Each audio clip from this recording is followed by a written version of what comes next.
Ladies and gentlemen, day one of the Denver Broncos mandatory minicamp practice is officially in the books, and we've got a lot to talk about, man. News, notes, highlights, observations. A guy that's been standing out over the last couple of weeks, Devon Vele, is actually not at practice today. Not too sure why. You guys can let me know in the comments. But some other guys starting to break out. J.K. Dobbins is signed.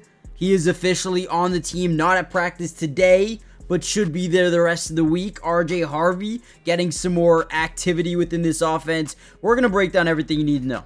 However, before we dive into today's video, do me a big time favor, guys. Go follow all of the Denver Bronco media members on Twitter or X, whatever you want to call it, because, guys, I promise you, you will not regret it. There's Denver Broncos, DNVR Broncos. Go follow them. They put out a ton of footage. Zach Stevens, as well as Cody Rourke, and so many more. Go follow them right now, ASAP.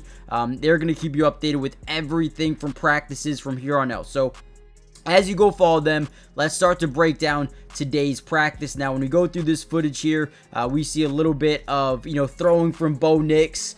Today was a good day for the offense. Got a lot of activity, in-team activity. Here's Harvey catching a pass out of the backfield from Bo Nix. Another one, Bo Nix over the middle, finds Courtland Sutton. Big body wide receiver for this team. Then you got 89 coming out here catching some balls. I believe 89 is Courtney Jackson. I could be wrong though. There is number 1. I'm actually not too sure if number 1's Evan Ingram. I'm pretty sure it is, but I may be mistaken. I think it's Evan Ingram though. So let me know in the comments. Let's just dive right into today's practice. Another big piece of news was John Franklin Meyers was active here today.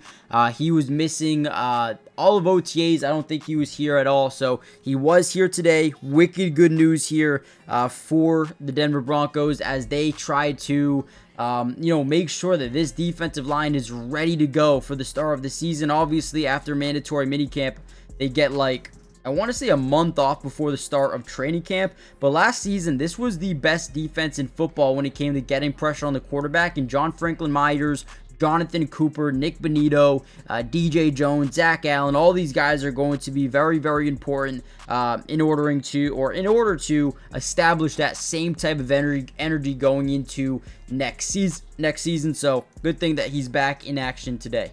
Here's a little bit of Harvey going through some team activity, some team drills. Tomorrow, we should see J.K. Dobbins here at practice. I love, these two guys. The two-headed monster of J.K. and Harvey should be electric to watch. You obviously still have Audric Estime and Jaleel McLaughlin as well, but I would assume it's fair to say that J.K. and RJ are going to get the majority of the touches for next season, with a little bit of Jaleel McLaughlin mixed in as a pass catcher out of the backfield. But Harvey can do a little bit of everything, and I think they're really going to love having him here and a part of this offense on day one. Here's Bo Nix to Evan Ingram. Evan Ingram's going to be a Swiss Army knife gadget guy for Sean Payton in this offense. They're going to line him up everywhere, right? For the Jacksonville Jaguars, they love lining him up over as a slot wide receiver. You're not going to see that over here in Denver. I mean, you will see him in the slot, but you're going to see him as an inline tight end, an offline tight end. You're going to see him in the backfield lined up as a running back at times. You're going to see him lined out wide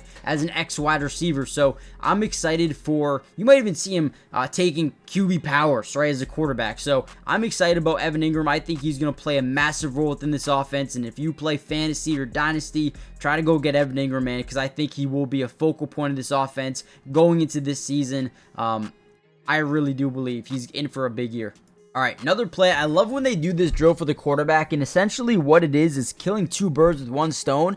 And what do I mean by that? So not only are you building chemistry with your running back here by handing the ball off, but they use this off coach to kind of swing the ball back, hit Bo Nix in the bootleg, and be able to work on throwing on the run as well. Again, killing two birds, one stone, handing the ball off, building chemistry, but also throwing the ball as well. Love this drill here by Denver. A lot of teams use it, but they use it pretty well. Now, before we get any further into this video, guys, still have a couple of other things to break down. Do me a big time favor, hit the like button if you want more of these Denver Bronco updates throughout the entirety of this year's offseason. All the mandatory minicamp. We will be covering regular season, preseason football as well, breaking down some all 22 coaches film. So if you want more of these videos, all you got to do is let me know in the comments down below, and make sure you guys are subscribed to the channel. It is free. Doesn't cost anything. Turn on post notifications so you're notified every time we post one of these videos.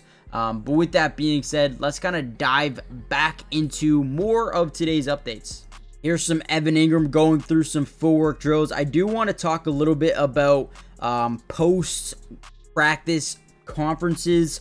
We heard from Garrett Bowles, who said a little bit or talked a little bit about Nick Bonito. The dude has what it takes to be great is exactly what he said. He's very high on Nick Bonito, and so am I. I think Nick Bonito is going to be one hell of a pass rusher, and you know, I think this year is going to be a major year. Him and Jonathan Cooper on the outside, edge rushers, they can be the best in the league, man. They really can. And Garrett Bowles believes you know, the exact same thing. What else do we hear? Brandon Jones, very excited about him and what you know, Hufanga can bring as a kind of duo in that secondary. Those guys have been friends for a little bit, but it seems like they've been knowing each other for a very long time. We also heard a little bit about Brandon Jones becoming more of a leader in this locker room, more of a vocal role within this locker room this year. So they are loving what Brandon Jones is adding. He's also very high on J.K. Dobbins, said he's a baller, right? He spent a lot of time tackling J.K. Dobbins last year when he was with Jim Harbaugh and the Chargers, and now he's staying in division, coming to Denver, and now you don't have to worry about tackling him. Now you got to worry about tackling Ashton Genty and Amarion Hampton, so good luck, right? But at the end of the day, J.K. Dobbins to Denver, definitely a great fit. I mean, just look at J.K. Dobbins from last year, according to Zach Stevens. 905 rushing yards, 9 touchdowns, was averaging about 70 yards per game on the ground, had 47 first downs, 32 receptions, 153 receiving yards, and over 1,000 yards from scrimmage. J.K. Dobbins is going to be such a great fit for this Denver Bronco offense. If you guys want me to break down some film of J.K. Dobbins, comment down below P2 in the comment section down below, and maybe I'll make a video tomorrow covering J.K. Dobbins and what he adds to the team from a all 22 coaches film standpoint. But with that being said, I am going to end the video here, guys. Do me a big time favor. Hit the like button. Subscribe to the channel. Join the family. Turn on post notifications. That way you guys are notified every time we post these videos. And there's going to be so much more coming out soon over the next few days. Again, like I said, mandatory minicamp is this week. And then after this week, they're going to get about a month off before they start training camp. And then once training camp's here, football is basically back, man. We're going to be covering preseason, regular season, everything you can think of. So make sure you guys join the family. Turn on post notifications. And with that being said, I will catch you guys in the part 2. Probably should be tomorrow for the next practice. See you then. Peace.